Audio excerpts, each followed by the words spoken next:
We're in a slightly rainy Austria to drive this, the Porsche Cayenne Coupe, which, as the name suggests, is a coupe version of the Porsche Cayenne. Now, it's said to be the most dynamic version of what is already the most dynamic driving large SUV there is.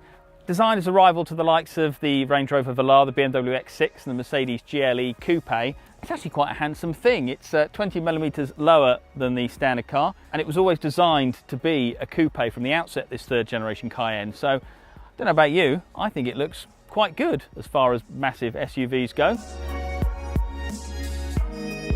So inside, you'd be hard pressed to tell it apart from the standard Cayenne. Apart from the slightly narrower windscreen and the restricted view out the back, it's pretty much the same, which means you get this lovely dashboard, TFT dials left, right and centre. Everything works really well. Of course, it's beautifully built.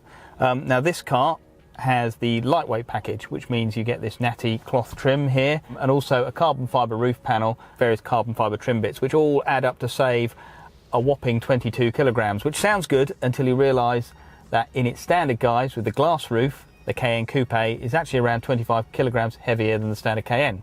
Make sense? I hope so. The other difference, in the back, instead of a proper bench, you get two individual seats with a trinket tray and a couple of cup holders. You can have a normal bench if you want to put more in it, people in the car, which is kind of why you might have the standard Cayenne, but anyway, it's there. Yeah, other than that, standard Cayenne. So let's see how it drives. So what's it like to drive? Well, without being disingenuous, if you've driven a standard Cayenne, you've got a pretty good idea. Now, that may sound bad, but frankly, we are talking about one of the best handling, fastest SUVs on the market. And in coupe form, well, it's just as good. I mean, this car pretty much has all the dynamic toys thrown at it. So we've got the PDCC adaptive chassis control, the anti-roll technology. We've got the torque vectoring rear differential, and we've also got the four-wheel steer. So it's got the rear axle that turns the wheels in the opposite direction at lower speeds, same direction at higher speeds. And as a result, this car is, for a car that weighs, let's not forget, about 2.2 tons, is seriously agile on the road. I mean, there's that otherworldly sense of immense turning. You turn the steering wheel and the car responds. You feel the rear rotating. I mean, it is uncanny. The car shouldn't be able to do what it does. And because it's a turbo, we've got 542 brake horsepower from the 4-litre twin turbocharged V8, and it is, well, indecently fast, almost antisocially fast. I mean, there's no way a car this big should be able to go this fast. It just covers the ground at an astounding rate.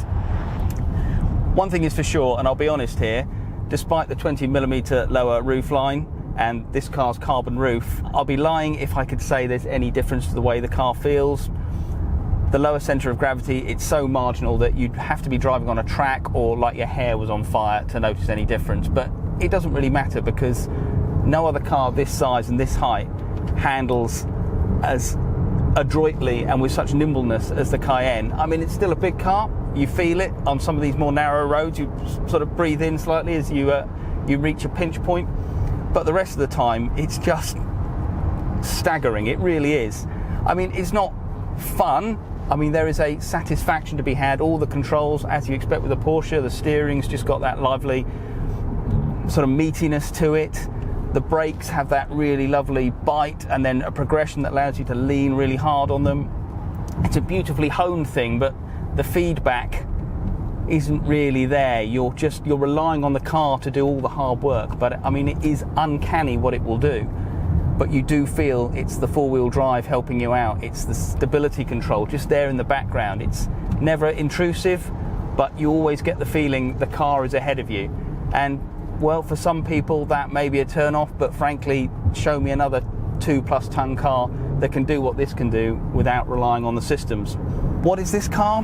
Well, the more I think about it, the more you have to think the demand for SUVs, it's not going away. People absolutely adore them. And this car, you know, it's so fast, it's got the looks, and if you knock everything back into comfort, the ride is there. There's just enough sort of waft to the way it goes without being really firm or brittle. Yes, on the big wheels, the 20-inch plus wheels, you do get a little bit of sort of thumping and pattering over broken surfaces, but you hear it rather than feel it.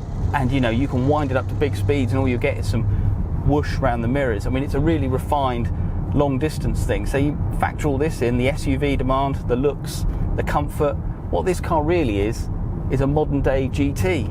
And when you think about it like that, it sort of makes sense. So what do we make of the Cayenne Coupe? Well, on any rational level, it's hard to make a case for it. Not only is it less practical than the standard car, with fewer seats and a smaller boot, it's no sharp to drive, and it's not really any faster. What's more, it's even more expensive to buy.